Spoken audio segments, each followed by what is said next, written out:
Watching CBS 8 mornings at 6.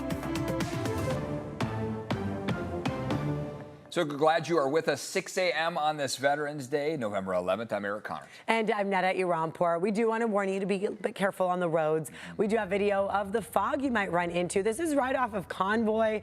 You see how you can't see any street signs, right?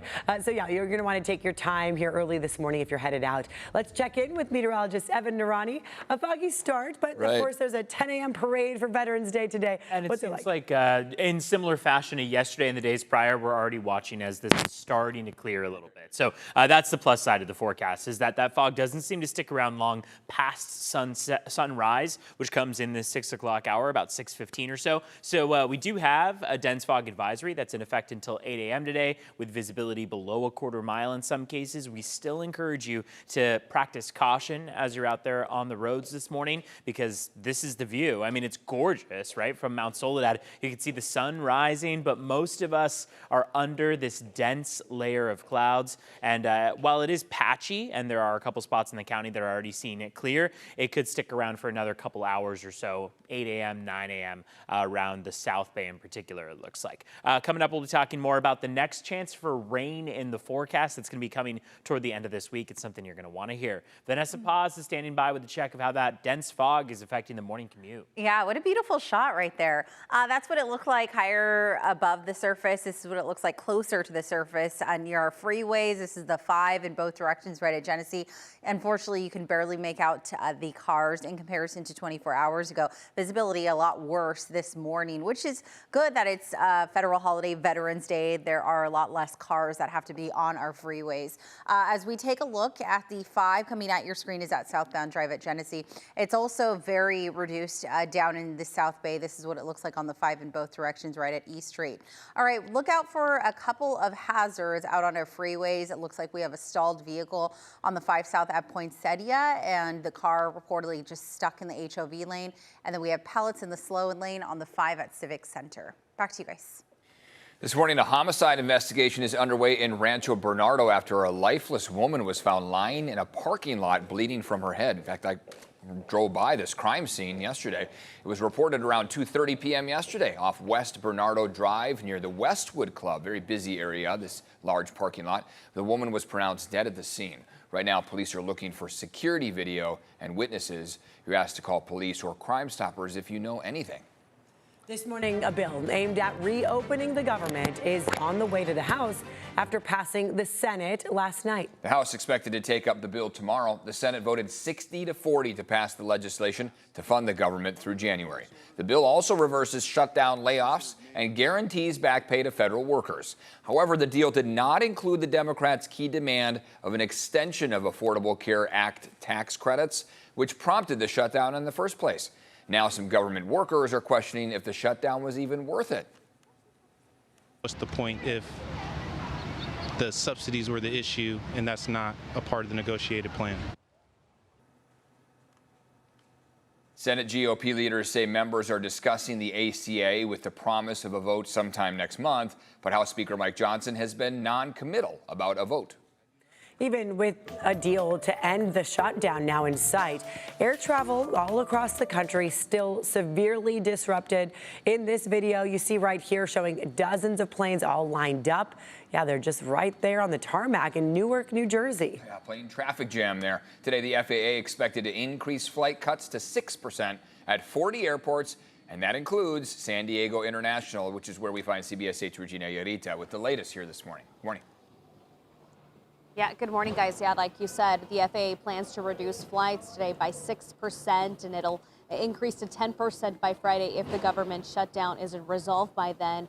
We've been here at the airport for mostly an hour now talking to passengers, and it seems like the same issues that we have been seeing in the past couple of days. And when we check FlightAware, we have noticed that on that website, which tracks flights, there have been 17 delays and 36 cancellations. We'll continue to monitor that for you, mainly all regional and domestic flights that have been affected through this cutback.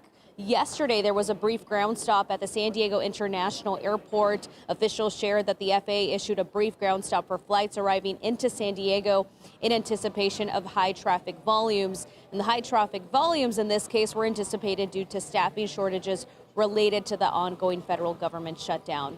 Airlines say the shutdown has disrupted trips for more than 5.2 million passengers nationwide. Meanwhile, in a Truth Social post, President Donald Trump wrote, all air traffic controllers must get back to work now. He threatened to dock pay for those who don't and reward controllers who didn't take time off during the shutdown with a $10,000 bonus. The Air Traffic Controllers Union is defending controllers who have been asked to work without receiving paychecks, saying air traffic controllers have had two $0 paychecks the last 41 days, and that the stress on controllers is putting the flying public at risk. But here's what travelers told us yesterday. I'm supposed to board, they canceled the plane. It's frustrating. It was just mass chaos, sitting in chairs for like 13 hours. And we've been monitoring the flight board here at Terminal 1 near the Southwest and JetBlue area. Most of the Southwest flights are canceled, a good portion of them, but they're about 45 minutes to an hour. Some have not been delayed, but also actually moved the clock forward a little bit. So just check your flight status if you are flying in or out of the San Diego International Airport, as a lot of changes have been happening. I'll send it back to you. Regina, thank you for that. Today, the Supreme Court is expected to issue a ruling on federal food benefits. Justices are considering a request from the White House to block states from providing full benefits. California's Attorney General has also filed a legal challenge, requesting a federal court block the administration's directive, which forces states to revoke the payments for November that have already been distributed. And even with a spending bill headed to the House, it is unclear when SNAP recipients will get their benefits. This is hard. This is going to be hard to bounce back from heading into the holiday season, knowing so many people may have depleted savings, used credit, just really burned through a lot of their resources to make it through this government shutdown.